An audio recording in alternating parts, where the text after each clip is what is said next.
Good afternoon. I'd like to call the Yreka Communications Ad Hoc Committee meeting to order for Tuesday, September 10th. And the time is now 2:30 p.m. And I'd like to just state the purpose of the committee, which is an ad hoc subcommittee consisting of 2 council members, committee chairperson Colleen Baker and Mayor Corey Middleton, the city manager and the city clerk. The purpose and responsibilities of the Communications Department Ad Hoc Committee, with consultation from city staff, is to review communication channels with the public and residents who have varying levels of access, and that the city better understands and is able to disseminate information and communicate effectively within the vast preferences for how, when, where, what, and why for understanding. And the committee shall advise and make recommendations to the city council on matters related to the effective communications that include visual, oral, print, digital, multilinguistic, and where residents are able to engage with the city reciprocally utilizing many of these tools. City Manager Ledbetter, would you lead us in the Pledge of Allegiance?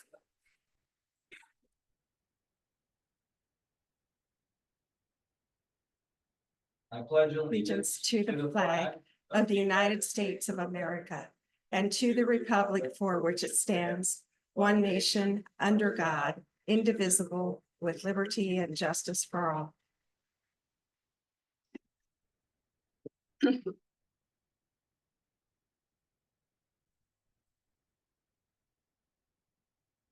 Next on the agenda is public comments, and public participation is limited to those items listed on the agenda. And I will read the rest of the guidelines if people in the audience would like. Otherwise, I'm going to waive those readings. Okay. All right. Special presentations. We have none. Old and new business. This is the city manager and staff. All right. Thank you very much, Chair Baker. So pretty much we have 2 items here this evening, and I'd like to discuss them simultaneously if possible. And I'll just read the titles here. Discussion and feedback regarding contract with Siskiyou Media Council for audio visual material for city website. And then B, discussion and feedback regarding updating the city website. So what I'd like to do now is just read really the last couple paragraphs from the meeting notes that have happened over the course of, I'd say, roughly 10 or so meetings, which have the hypothetical actions moving forward that are going to be utilized to increase communication between the city and the public, and just see if we have any discrepancies or if people are in agreement that this is the direction we should go. And I will just make the note that this is hypothetically, we believe, the final ad hoc communications meeting. That doesn't mean we couldn't hold one, say, a year from now to reevaluate how this is going and put something on the calendar. Maybe that might be a good idea. But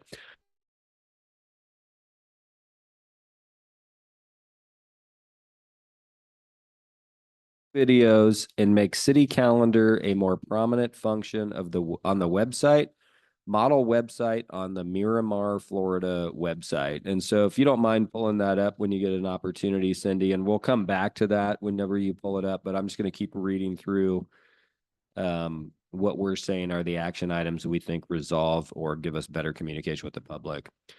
And that's the backbone item here, and it really coincides with this next item, which is the Siskiyou Media Council contract for audio-visual material for city website.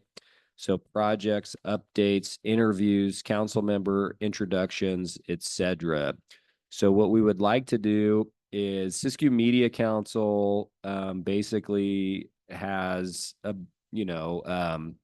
helps manage 2 local television stations that are really kind of not through this transition of smart televisions.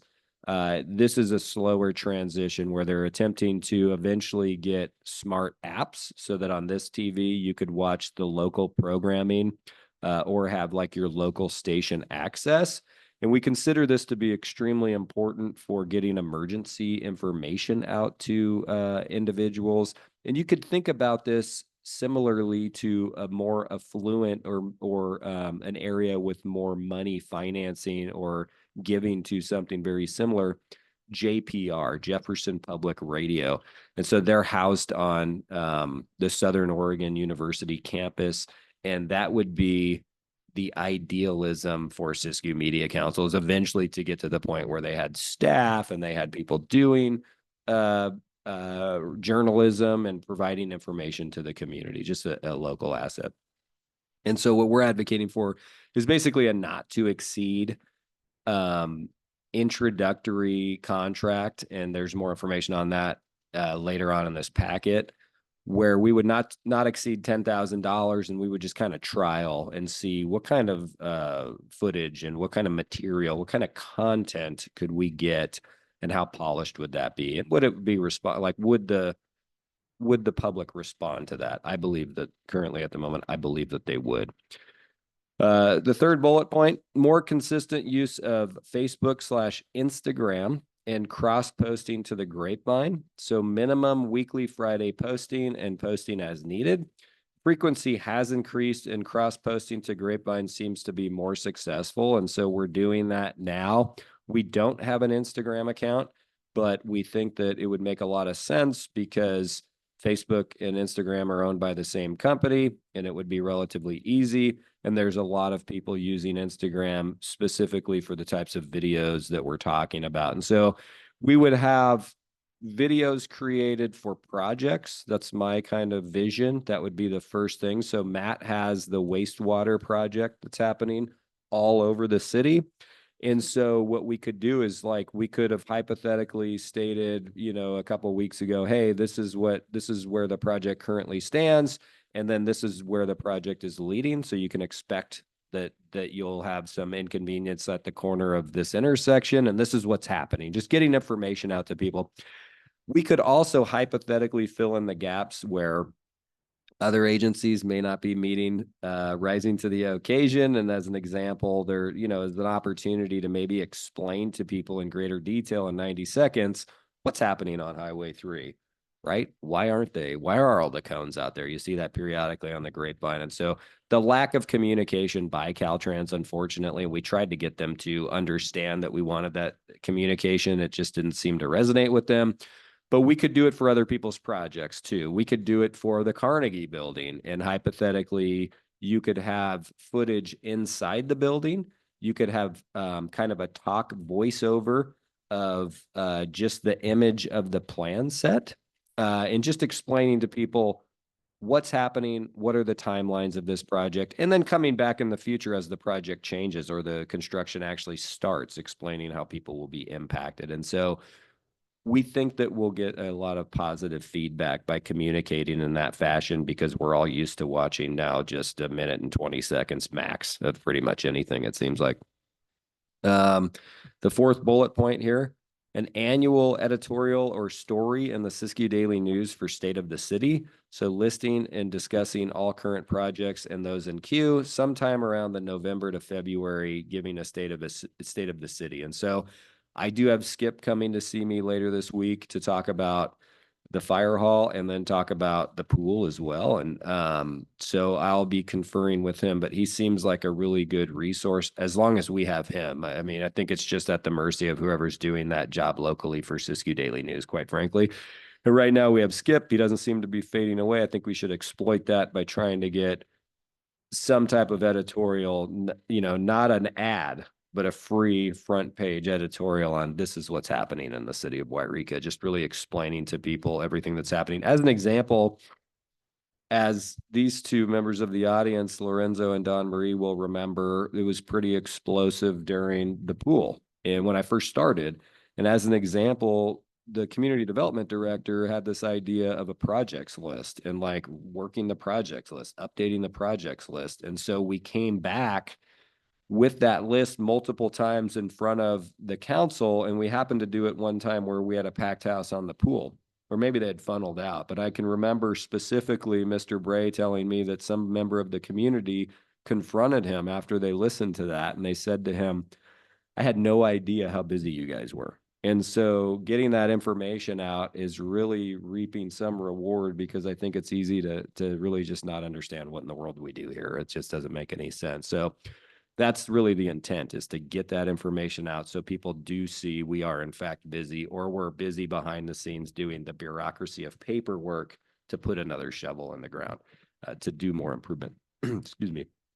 So the next bullet point, quarterly newsletter, changed to a newspaper style, written by me or the city manager position for the state of the city update, post on Facebook, and the website once mailed. So this is the first time, and I think the members of the audience had advocated for this.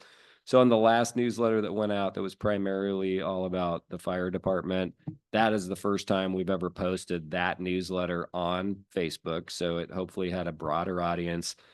It's not on the website at the moment. We're kind of in this waiting period. We have a free upgrade to the website, so that we can make our website look a little bit more like this one here.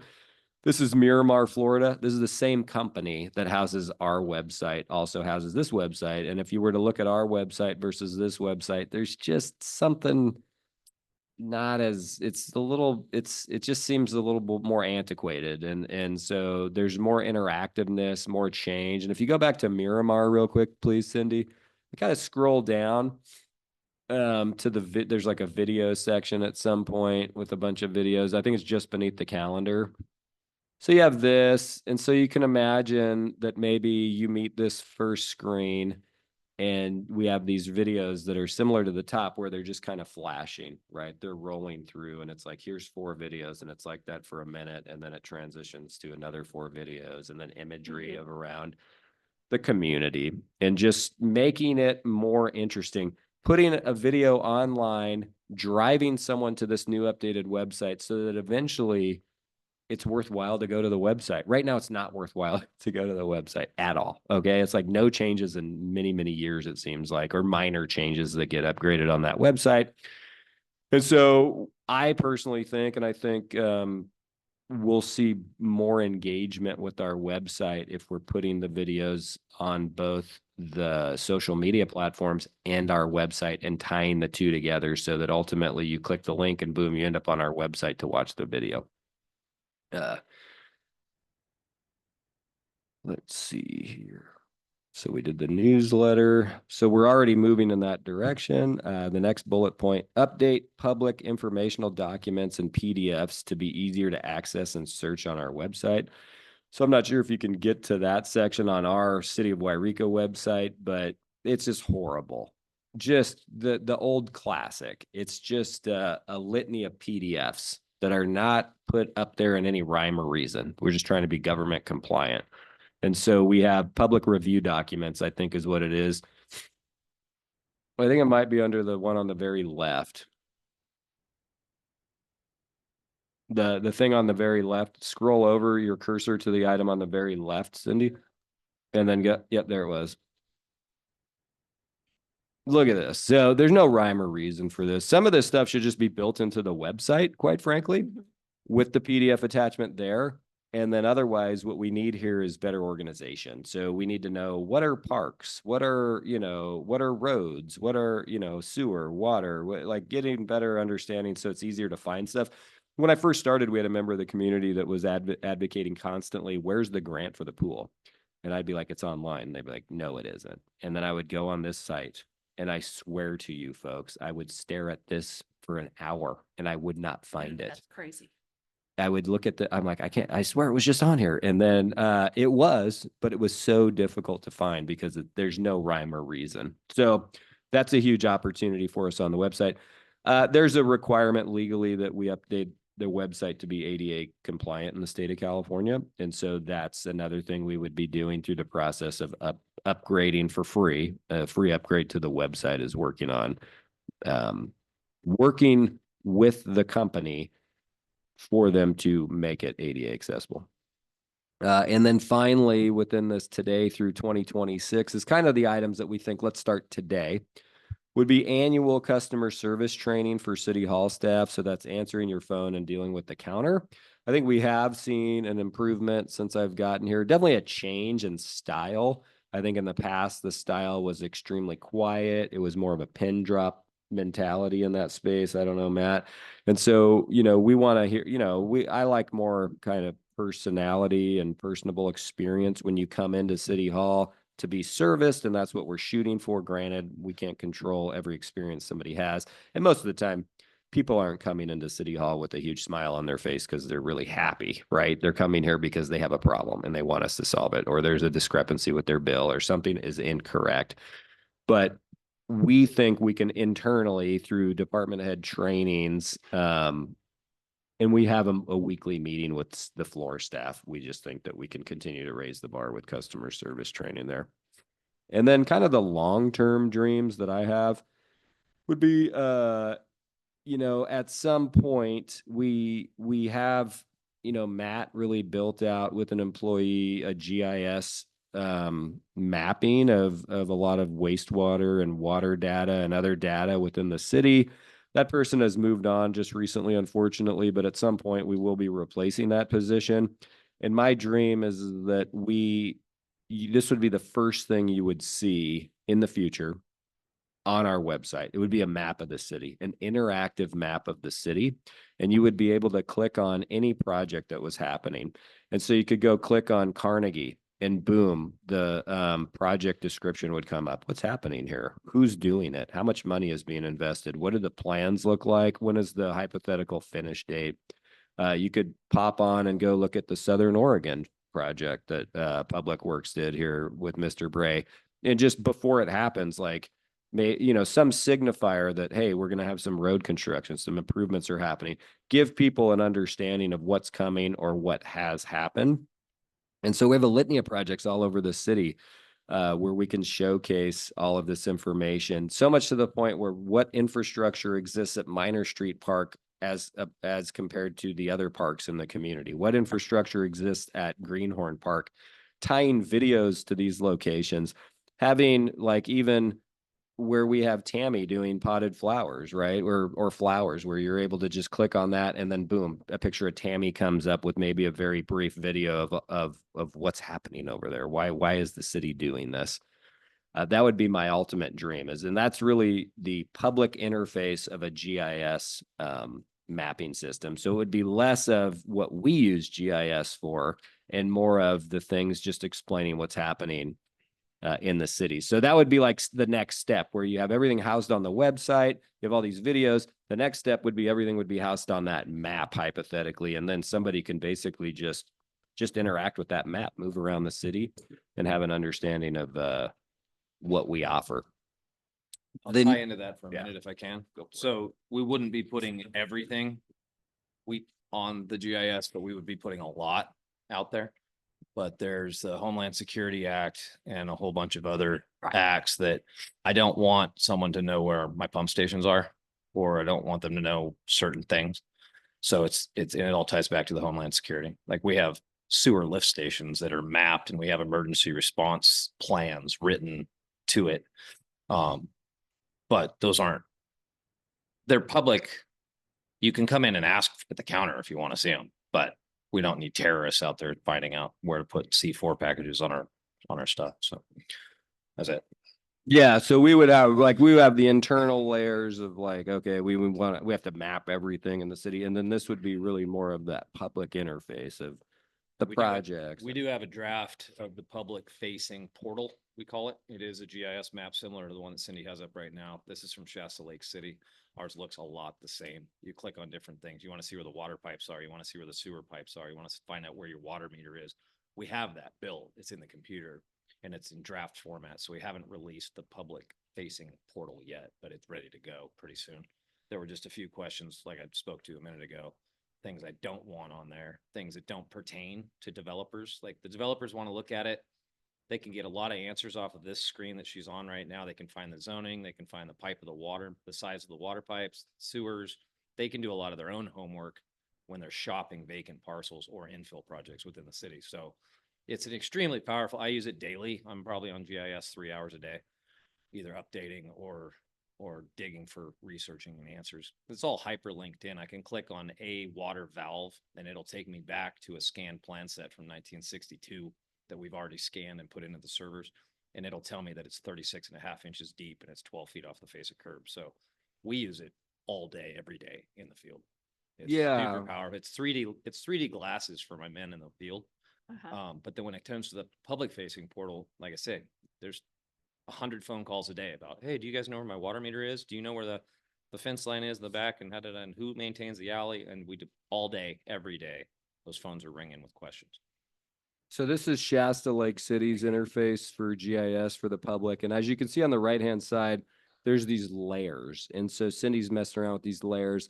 So we have this, right, that's getting built out for us. But what I'm saying is more of just a real one for public consumption that has all these videos, all these projects that you wouldn't be able to manipulate the layers really at all.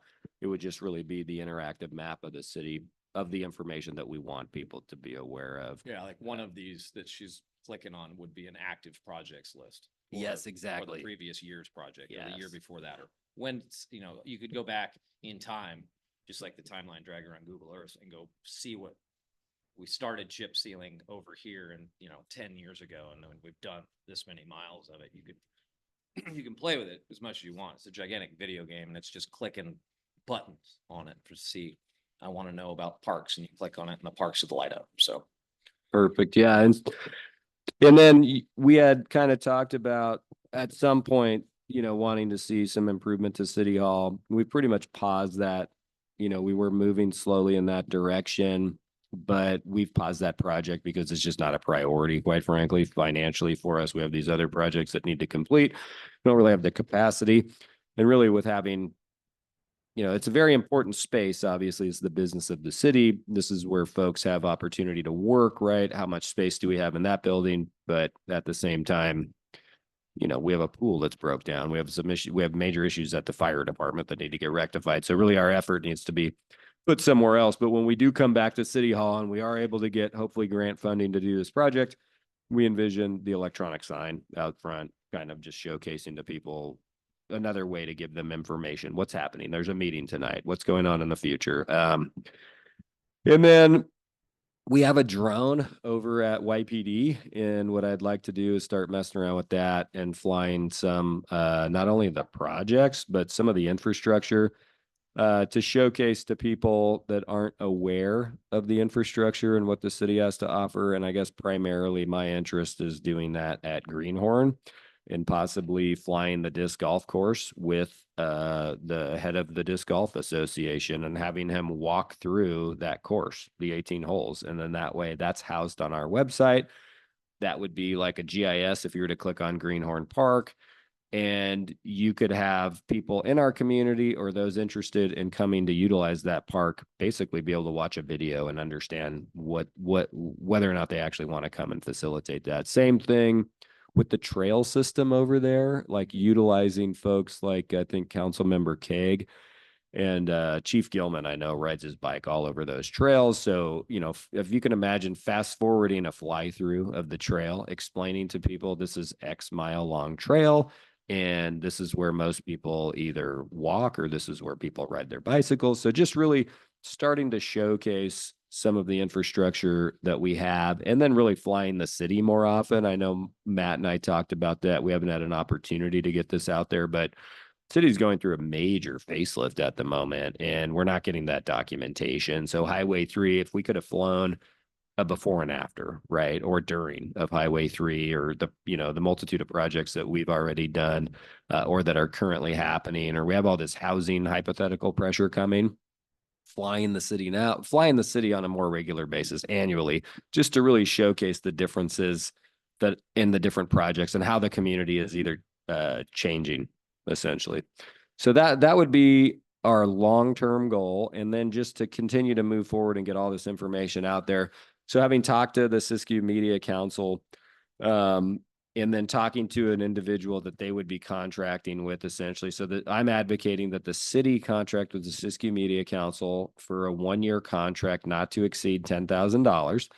And we would be getting some level of content essentially. And so these are kind of the a la carte options. We still would need to work out the cost for each one of these things, but I think that there is ultimately a public benefit to utilize Siskiyou Media Council, which is a nonprofit, versus to go out. I mean, we could price it out, but to go out and get Avenue 22, I think is the other location, or some of these people that the service will be substantially more expensive, and really utilizing Siskiyou Media Council to help them continue to get up off the ground, because their goal is to eventually be the organization that provides emergency updates to the community, because there's a lack of media in our community. So you can see on the very final page kind of the hypotheticals here. So some reels, 30 to 60-second video content. I'm sure we can expand that out based off of our needs.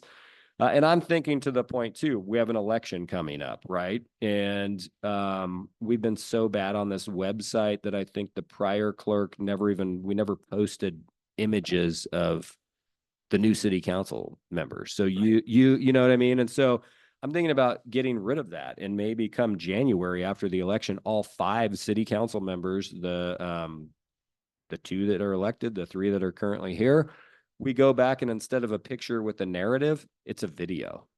And we go into Siskiyou Media Council over here at the COS Yreka campus. They have the green screen. If you'll remember, Chief Lemos and I did a couple videos. But just having, I could interview somebody. I would probably interview the council and just ask very generalized questions as to, learning more about the individual. Why did they run for council? What their initiatives are, just more about kind of their history, to really make it a very personable position, and get that information out to the public as well in kind of a new fashion. So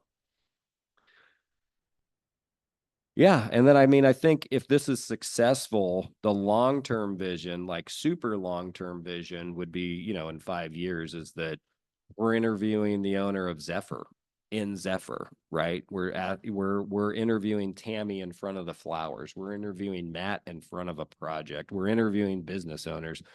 We're interviewing general folks in the public that enjoy playing disc golf at our park, or enjoy doing certain things at our locations. We're just getting more content of the local community, thereby kind of taking over the narrative, because there is a lack of local news for the city of Yreka. So that would be the super long term. Up front, we would focus on, in my opinion, projects, just as much information about the projects. I think when we sent the newsletter out 6 months ago that had a litany of all the different projects, I think people were pretty impressed with that information, and just reminding them of that. So I would focus on the projects. That may be, staff members such as Matt kind of being involved in doing the voiceover, because I need the technical experts. So that's where we would spend the money, in my opinion, that first year. But I've been talking long enough, so I'll leave it to the floor.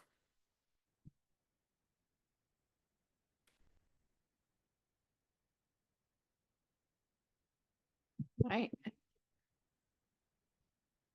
Thank you, Mr. Ledbetter. Mr. Bray, did you have any input? I would just touch back to what Jason just spoke to about the sheer amount of upcoming projects that are behind the scenes right now.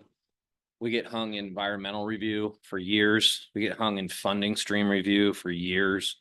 I mean, I just drove my 9-year-old daughter down South Oregon last week, and she said, "This is a nice road, Papa. When did you start this?" And I said, "When you were 1." It took us 8 years to pave South Oregon. And that's from the beginning of the environmental review into the permitting, into the bridge deck repairs. People don't see that. That's what I get paid to do, is to see that and maintain those projects up until they're reality. Then when they're real, we just get complaints that there's potholes everywhere, right? The streets are dirty, but there really is no job satisfaction within public works, the whole department. We do good work. It's underground. We bury it, and we leave trench patches until we can chip seal over it, So I'm all on board with Jason's concepts about all of it. The folks need to know. It's just difficult for staff to, we don't do that, right? We're not PR people. we know we can talk at length about projects. I can stand at the podium and brief council until you're blue in the face and I'm blue in the face, but nobody understands the sheer volume of it. I mean, I took Jason and Juliana and a number of staff of my department managers down to meet with our PACE engineering team last week. And even I had staff members that were flabbergasted at what Curtis and I had going in the background on the water project. Like, I just hadn't thought to tell anybody that, yeah, there's an upcoming $50 million upgrade in the Northwest Quadrant, but that's part of a different project. And, you know, we've got $151 million booked right now that if all those projects turnkey and the funding streams turn, and I'm talking we've planned these out from the master plans until like the wastewater treatment plants at 45 or 46 million right now on paper. And we're moving forward on design on that. You know, it'll be 55, 60 by the time we put it on the ground. That's all state revolving fund, no match. No, I mean, it's literally admin oversight on my end. Cindy that works for me, my Cindy, and some of my staff and some engineering time, but it's all reimbursed by the SRF. So, you know, to me as a local kid, bringing $151 million of infrastructure upgrades home instead of having those go to LA because we didn't have the staff to do this back end work that takes, you know, Foothill took me 13 years to pave. It's getting better on the STIP side for programming, but for paving, but I'm all for it because little 2-minute snippets tell the story. I can't do it all. Like I've already been talking for 5 minutes. People are bored, right? It's got to be a 2-minute snippet. It's got to say, you know, this is part A and then next week's part B. And then we can go as deep as we want on some of these because folks don't really understand, nor do they care about the funding on these multi-million-dollar projects unless it's coming out of our direct coffers, which we have to keep our direct coffers so we can go get some of these offset loans. You know, it's like you got to put a down payment on a lot of these things, which is why myself and staff have been chasing these no match grants for so long. And it's pivoting, you know, and that's a whole nother story that we're pivoting away from SRF funding for clean water and drinking water, which is water and sewer. And the state wants us to consolidate. They want us to look at what would it cost to take in Rolling Hills with our water? What would it take to take it up Greenhorn and tie those folks in? So the funding pots are constantly shifting at the state. When I started as director, we weren't eyeballing SRF funding yet. We were still back on CDBG loans and USDA rural loans. And, you know, we did as much work as we could with that. And so, yeah, bringing the tax dollars home is my job. That's what you guys pay me to do. And then make the world black and get those streets paved up. So there's a lot of stories out there. You know, Greenhorn back online as emergency. We're going to put the Davis well at the PD back up on, or put it online for the first time for emergency. We've got so many upgrades coming in the next 10 years that we've papered and we've already started design on. It's flat. I mean, I come to work most days. I'm just flabbergasted that we're getting this far and we're going to keep charging until the money dries up. Yeah. And then there's those little knick-knack projects that, they're important and they are helpful. And sometimes they're run by nonprofits, but we could be able to showcase those because I know Matt and Ben are always instrumental with Joan Favreau and that group and Brian Meek. And they just did a really nice project where they basically revitalized the Yreka Park, or what we would call normally Minor Street Park, but I know it's Yreka Park. But that entrance to that and really showcasing that, really explaining to the community what just happened here. What is this? Do people even know that was built for the World's Fair that happened in San Francisco near the turn of the 1900s? You know, so I don't think they do, and it's nice to give kind of a kudos or an attaboy to members of the public that are doing, you know. Yeah, and anytime we have a number of those feel good projects going, we've got, you know, Red Scarf helping us over at the theater and the community center. We've got those folks with the Historical Society and all that, Yreka Preservation, doing like the arch work. There's so many stories that have slipped by that just because time, it gets 6 or 8 months down the road and then staff's like, well, it's too late to tell that story. But there's a lot of really good feel good stuff out there where I think that not to exceed 10K, if we can get those folks charging on that, we tell them go make a 30-second, 60-second, 90-second video about this. It's super powerful and palatable because like you said, we used to be, you know, 3-minute attention spans because that's how long a commercial break was. And now TikTok's out there and it's 32 seconds and people are swiping, they're bored. So it's important. As a, you know, someone who's lived here most of his life, I only left when I was in the military, but Siskiyou Daily News has always been where folks went, and that's not there on the rack anymore. And so we got to beat the system somehow. And if it's our website and that's the easiest way for us to do that, to beat that system, then yeah, let's lean on Skip and let's get the articles written. And, you know, I've got lots of staff that are very astute writers, and we can put up our own editorials with some photos. So. Thank you. So I would just like to say thank you for pushing this committee through to formation. It was one of the things that I was pretty passionate about when I first took office. I still am. And I think that Mr. Ledbetter, you and your staff have done some amazing work. I mean, I kind of look at this committee like just a roundtable discussion and throwing out ideas, and you take it and run with it. And I really appreciate that. Thank you. And I jotted down some notes while you Okay. were talking. Yeah. I want to say, first of all, that I love the idea of videos. And I also believe that while you give information out, you have to have some fun along the way. Yes. So I am hoping that you two will be willing to wear Where's Waldo t-shirts and glasses. And it's like, where's Matt today? Where's Jason today?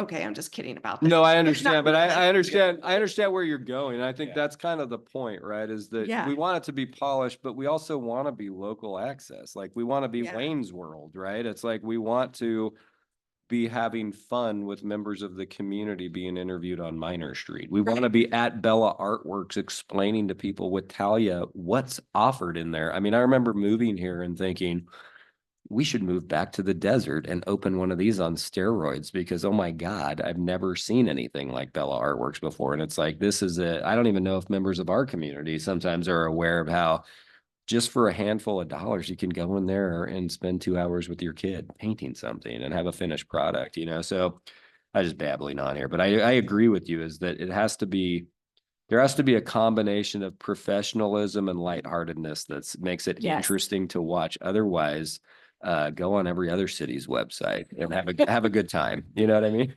Yeah, yeah. So, I'm really supportive of contracting with the Siskiyou Media Council for a year to see what they will do for us. I really have had an appreciation for that organization over the years. And they used to do a lot of work for me in my previous career that was invaluable. The videos and interviews and just information that they got out for me. So I'm really supportive of that. Just a couple of other things that I wanted to bring out. You mentioned the State of the City newsletter. I think at one point we also had talked, Jason, about dedicating the first meeting of the year or maybe the second meeting of the year to just a state of the city. And I really would like to see that happen. And so perhaps when it comes up for us to approve the calendar, that could be brought up, or I don't know when the most appropriate time is. But I think it's, I'm sorry to cut you off. I mean, I've been thinking about it and I'm like, it's either the meeting of the switch of council members. And I know that just changes, but it's either that meeting or like the first one in January. Yeah. You know, the first one in January, it's very cold. There's probably possibly just inclement weather. We're past the holidays, right? And so I think that there was a request on some level. You know, I think that people have these ideas in the public and they don't always materialize. And one of them that comes up is like to have it over at the theater and to have this enormous meeting. I don't know if we're going to fill that theater. I mean, I think we could probably try doing it here and seeing if we get more people that come in and want to participate. And then that way we can expand it somewhere else. But pretty much would be the projects list, essentially what we completed, what we're kind of proud of, what we're currently working on, what the future holds, right? What we're working on that will be a reality for people. Cause that's the other thing is like, for me, there are certain projects that they're done. I'm done with them. We did it, but they're not there's no shovel in the ground, right? Like there's, but I'm like, who cares about that?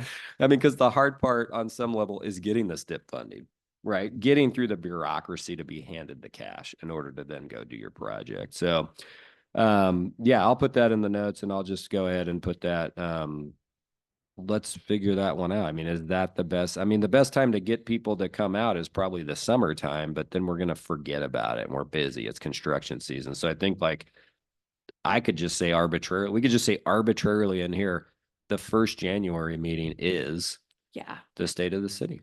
yeah, And then that way, if we're transitioning, generally you're transitioning in that second December meeting anyway, and then you're not really going to get work done that, you know, with new council members. And then boom, you roll right into, and obviously that's every 2 years, but roll right into, here's everything that's going on. right.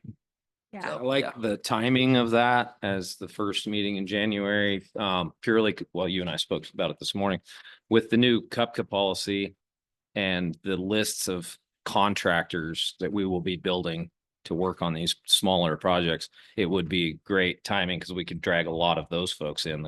The contracting community would be interested in what did we just finish up? What are we looking at working on? What's funded? What's down the pipe? So they can kind of, okay, I'm going to bid on that, or I'm going to, just so they're more involved in it instead of just keeping a look. There's a website called CIP list that we put all of our projects when they're ready to go, when we're looking for bids. And so, yeah, they do it, but it's not, you know, we publicize it to the contracting community, uh-huh, you know, but I think it'd be a nice addition to that time of year, to that meeting, to say, look, this is what we're doing, this is where we're headed, and this is the folks we have on the list. Hey, get your name on the list, because now we can go up to a specified amount through the CUPCA policy. It doesn't require full tilt formal bidding on the smaller stuff. So it's going to streamline a lot of these smaller projects that we haven't been able to do because it costs so much to do the admin oversight on them. You know, like a $90,000 ADA ramp upgrade is just like ridiculous. You know, you go to get that funding out of RSTP or something like that, or active transportation money, and then you got to spend 40 grand with engineering and permitting and all that, and you don't have enough money to do anything at the end of it. So Uh-huh. I think it'd be, you know, I like the timing of the first January meeting. My opinion. yeah. And I think that it would, I mean, you know, this is not necessary to discuss all of the details, but I even think that it would be nice to have all the department heads just introduce themselves and just give a, you know, a 2-minute brief description of what they do, and just so that their names and faces are out. And I'm aware that there are some people that might be sensitive to that, but we can work around that. You know, I would like to see that. Yeah, at the department head level, it's not an issue. Yeah. They're all fully capable and willing to stand at the podium and tell you what they do for a living. Yeah, I think that's a good idea. I mean, I think we'll just fold that in January. It'll be state of the city from myself, but also the department heads. Ultimately, they'll be giving an update as to what's going on in their departments. And then, yeah, I'll let you finish your thought. I just had another one. Whenever you're done. Oh, okay. Jason, you also mentioned the pool project. I would like to see that come to council before it goes out publicly. Mhm. And honestly, maybe it did over the summer. I'm sorry if I missed it. No, it did not come to council, but it has been seen Yeah. by some Splash members and some other members of the community. Yeah. They have seen it. Yeah. I just know from my experience, I want to talk about updating websites. It's a very labor intensive. Even when you have a business that's doing it for you, they still are relying on staff to get them the information. So I am very much for updating the city's website. Totally, let's revamp it. Let's make it look really pretty. Yeah. Let's make it look flashy. Let's have some fun with it. I would just encourage you to have dedicated staff time for that every week. so that it actually can get done in a timely manner. Otherwise, it could drag on. I think the first website that was built for my department was 2 years. Yeah. I honestly, I do anticipate this being a year-long project too, just so everybody is Yeah. on the same. It was last time. Yeah. It was, Yeah. and as you, I lived through the website we have now from the old really bad one Yeah, to this one. yeah, And there was Yeah. a lot of misses and dropped items and links that didn't work. Some things were better and some got messier but yeah, I lived through that pain last time. So, yeah, yeah. yeah. So it's not, it is a huge project. It It's seems not like it's this- just. yeah. easy Hire a and- web No, master, it's have not it cleaned gonna up. happen Come on. overnight. It's yeah. every, It's an organization that's doing it for you, but they're relying on it's you. every Yeah. city, every single form that has our old email addresses on it. Just that alone. Oh, it's huge. It's like rebranding, it's so crazy. Yeah. I am grateful that you mentioned that annual customer service training. I think that is really very important as well. And you're right. The reality is that when people come into City Hall, they're not necessarily the happiest for whatever reason. But I just think that, and I know that you're on board with this totally, that we just provide excellent customer service. Yeah. So I like that. And the other thing that I wrote down here is you can tell I'm kind of going to take some time to choose some very exact words because I don't want this to be misconstrued. But, we do have internal and external communication. And I think that this committee is doing a great job of the external communication, interfacing with the public.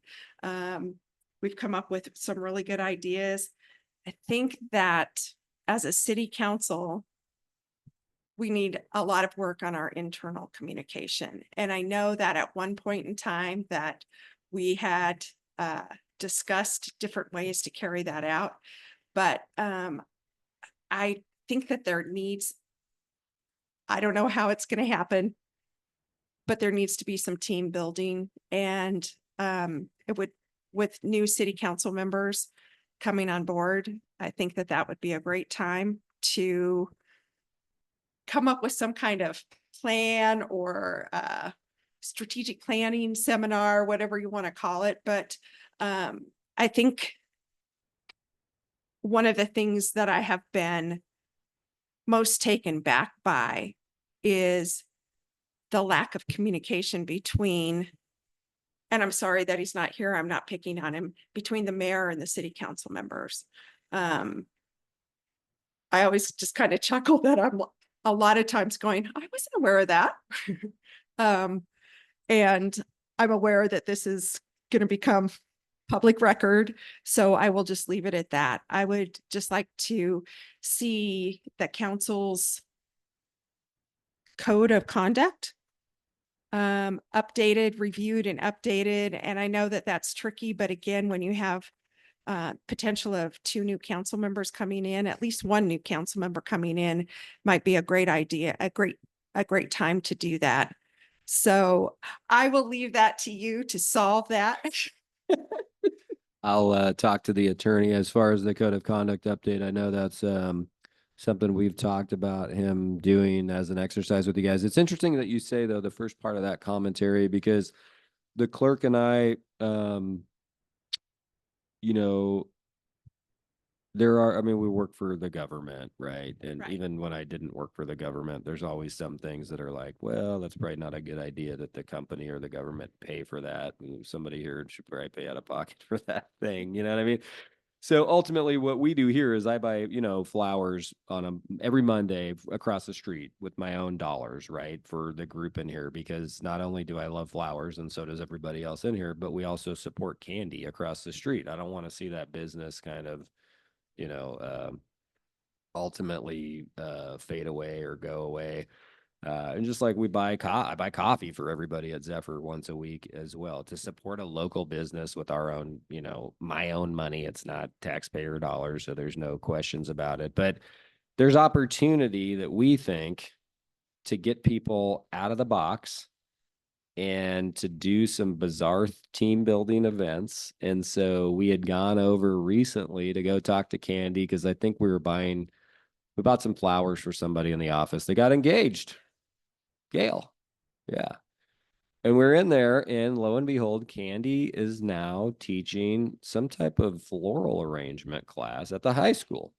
And so we were talking, it'd be fun is to do team building internally with city hall members on that. That'd be fun. And then I was thinking, well, what if we did it with the city council?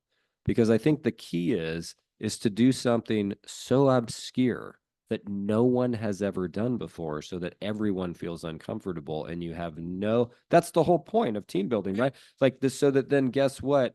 Matt and I, we don't get along for whatever reason, but now here we are, or we've never met. And now here we are, and we're both just like, I don't even know what a stargazer is, right? Like, I don't like, what is a dahlia? Like, I don't understand. And then, so we're more open to suggestions and working together and building a bond with each other. And so that was one item that kind of came up, but Cindy and I are thinking along those lines. We need a team building event. And then after that team building event, we need another event that's strategic planning.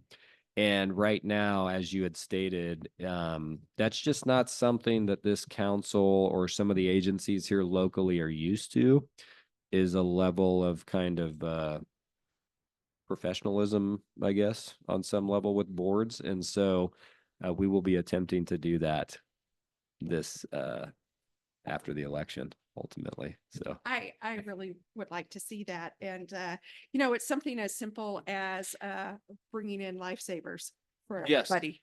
That kind of is an equalizer. I get a kick out of that. And I appreciate that you buy coffee for your staff once a week. That's awesome. I used to do that and take my staff to breakfast Yeah. once a month. And I mean, that's You how have you to make build a it team. exactly. You have And to, yeah. I would just like to, I guess I'm just a little bit taken back that the council itself is just not more of a team. I mean, I'm aware that there are legal limitations to things that we can talk about, but I have had coffee with a couple of the other council members where we have plenty to talk about, not city business, just getting to know each other. And Exactly. I think you just nailed it. I'd love to see that in the code of conduct. It's not required, but it is highly suggested. And I had advocated with the mayor even that he should have a coffee schedule and that he should be taking one of you out to coffee every single week. And it should just be a round robin. And then that way you're not even talking about the city. You're just establishing a relationship and thereby Right. building the camaraderie and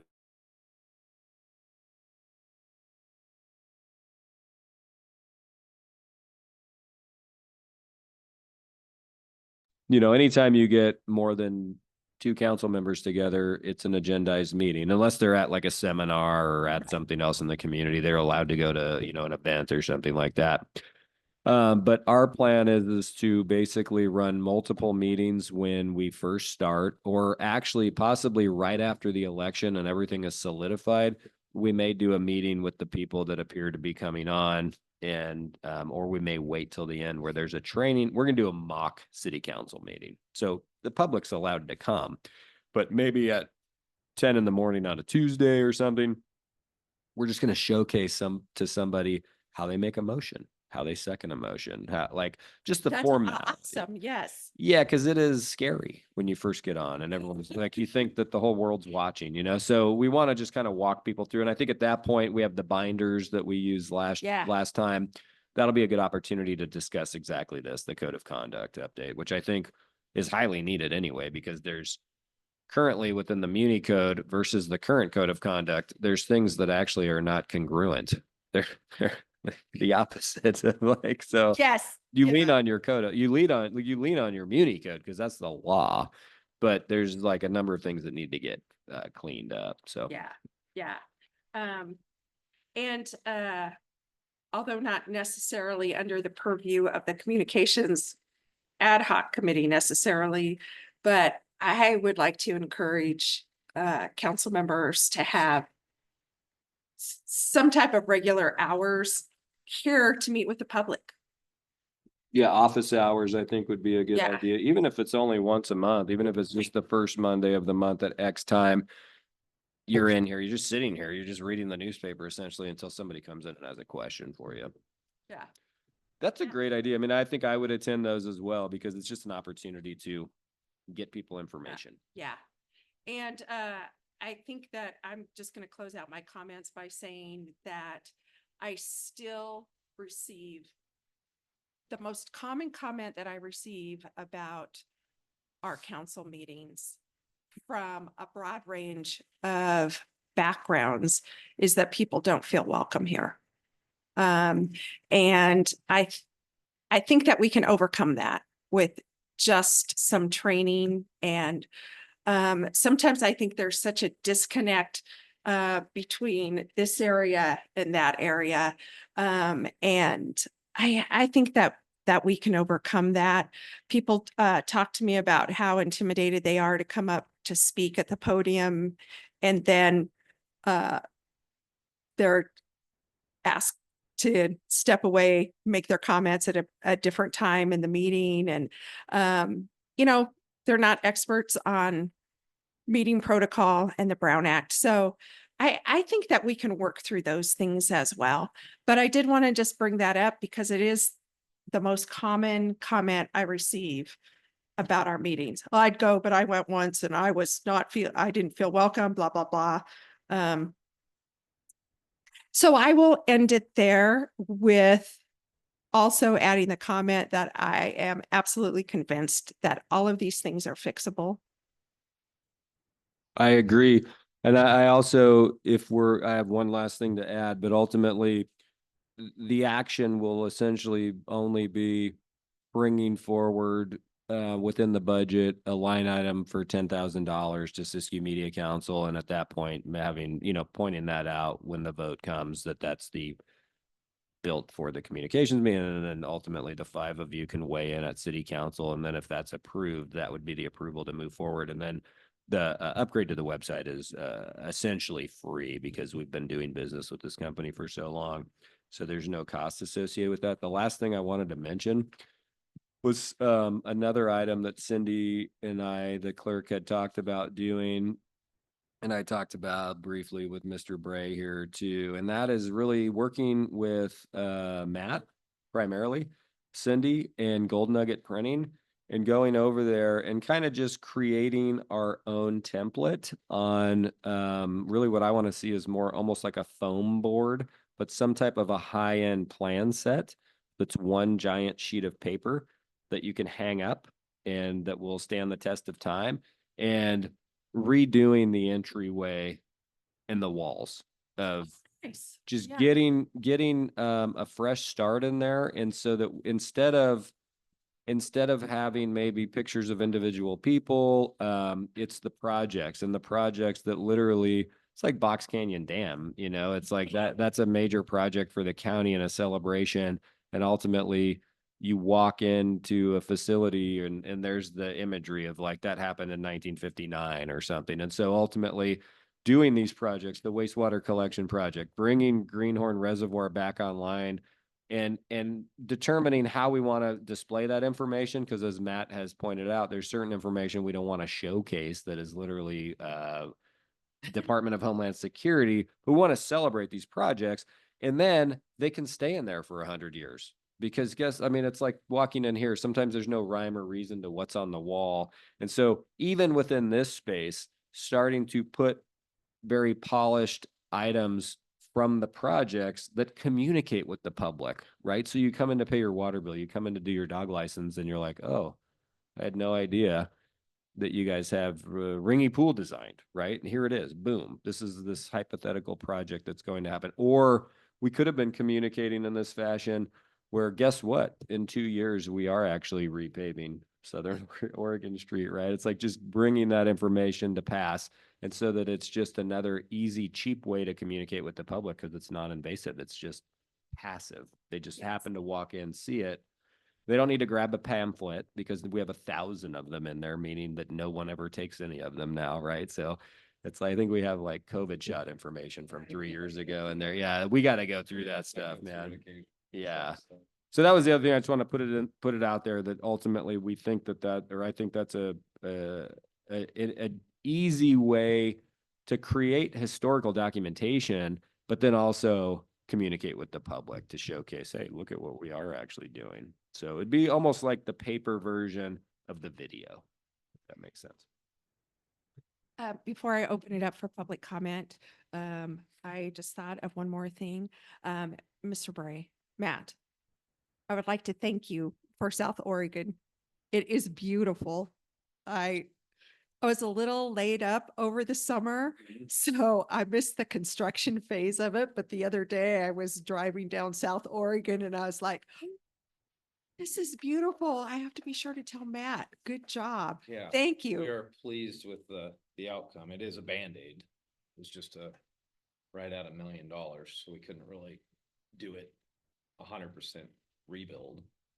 But we did everything we could with the money that we had available through STIP. So I'm pleased with how it turned out also. We just have the bike lanes to come back in and stripe. Yeah, it looks great and it's nice and smooth. So thank you. Yeah. Thank you. So I'm going to go ahead and open it up for public comment now, if there's any public comment.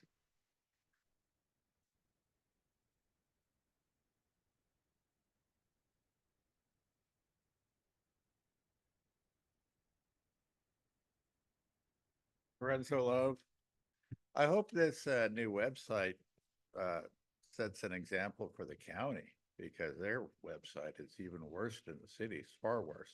Can't find anything there. Posting stuff to Facebook is good.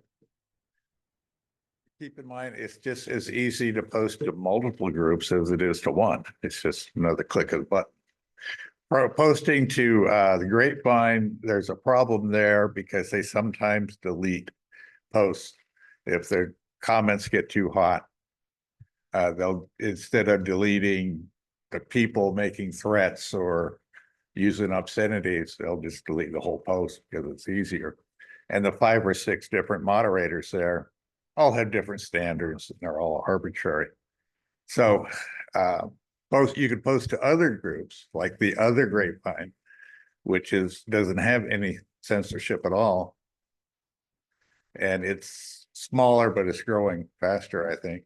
There's a group called Yreka Residents, which is smaller, but more focused. So I would suggest posting all 3 of those and maybe to Siskiyou Bitch Fest, which is a very vibrant group too. That's a good point, and this is really totally different than the council, so if it's okay, we're like kind of back and forth. Oh, yeah. Okay, so there's no time limit here for public comment. Yeah, I agree with that. That's a great point. And so I think we should look into that, Cindy, and basically if you have good standing with Facebook and you're not saying some just wild stuff, right? That you don't want to associate with, for whatever reason. But yeah, you're right, because we have like a multitude of different local Facebook groups.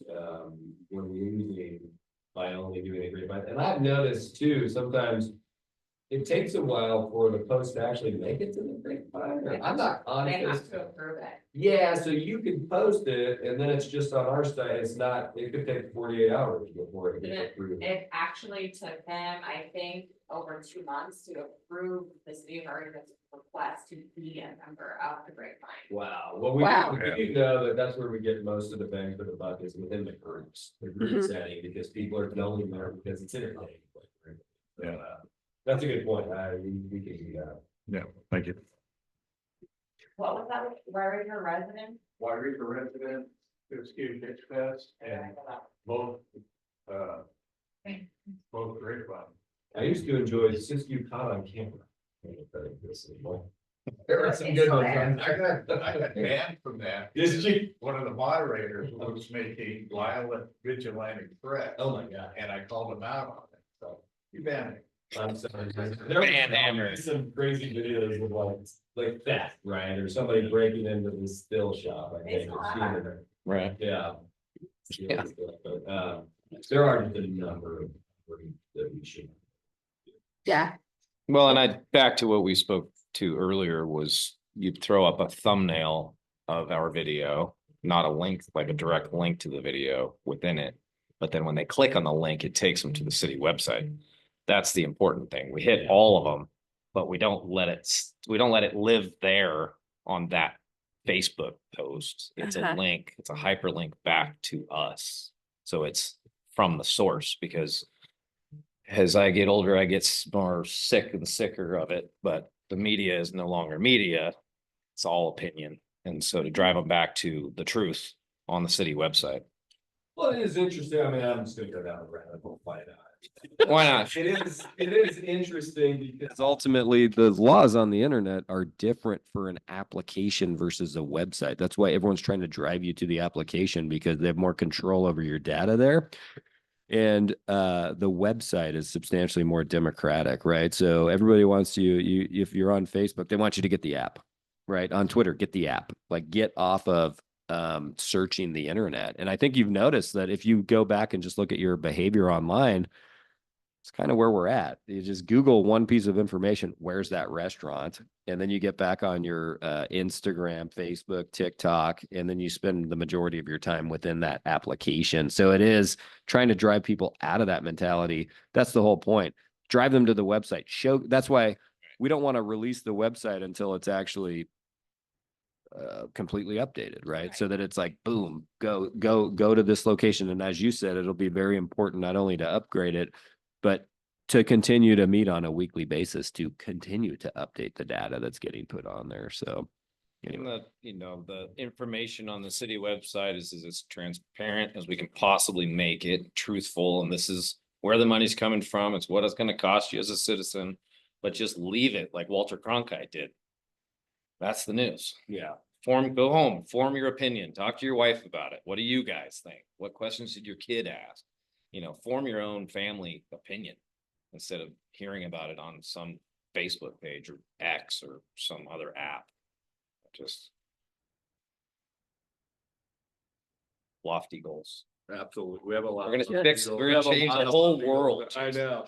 At least the one in front of us. Yeah. It starts with us. Right.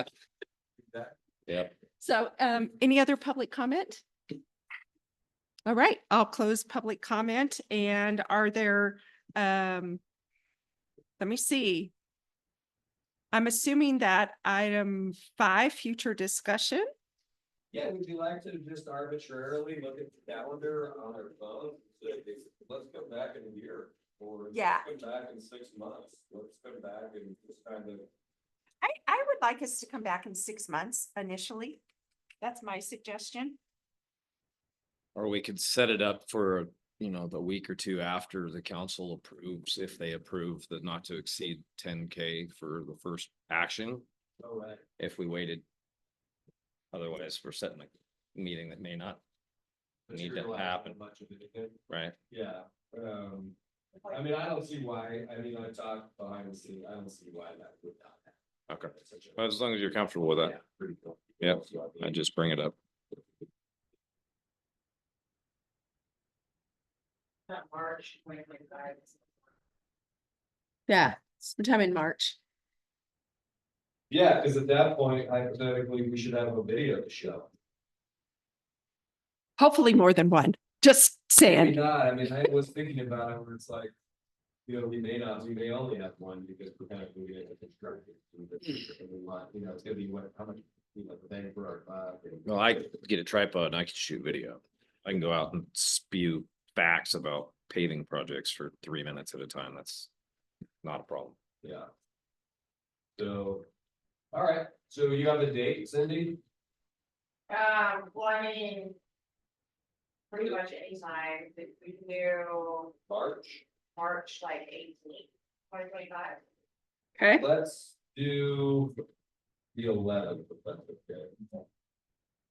Yeah, I just don't want to do it on a city council day, that's all, and then, yeah, arbitrarily, or 2 o'clock or something like that. 2:30. Perfect. And then just invite us all here, Okay. so we don't forget. Yep. And then maybe put a reminder in your calendar for a week before that to remind us to create the agenda and post it, you know what I mean? I don't want it to be the 11th at 1:30, like, oh, we have to call. No, I already, yeah, I had that happen on a few events this summer. It's not fun. Yeah. It's like your wife have your what? Yeah. We have to close what street in 20 minutes? And do we, looking at you, want to do like an update to the city council as a whole on this committee? Yeah. I'm happy to take part of that as well, but Are you comfortable if we do it during, we can tag team it during the city manager staff reports? Or do you want Yeah, it to no. kick off? It's like, it's up to you, but, no, let's just do it then. and then maybe if you want to do it this coming meeting, which is what, next Tuesday, Yeah. maybe you and I can work on that Friday. If we do it Friday, have one. Bullet point to it, and then what I'll say. But we can agenda it too, which is not a word, but I'm using it now. I know. Because it certainly should be a word. Hey, it's been in my vocabulary for years. Let's agendize that. Yes. And the benefit of putting it on as an agenda item is that then the public sees that versus it being just a part of the report. Let's go ahead and agendize it. Yeah, no, that's fine. Yeah. Yeah. The October 3rd meeting. Yeah. Okay. Thank you. Any other business? Well, then I'm going to adjourn the meeting. It is 3:42. Yep. That was quick. You have a question. Yeah.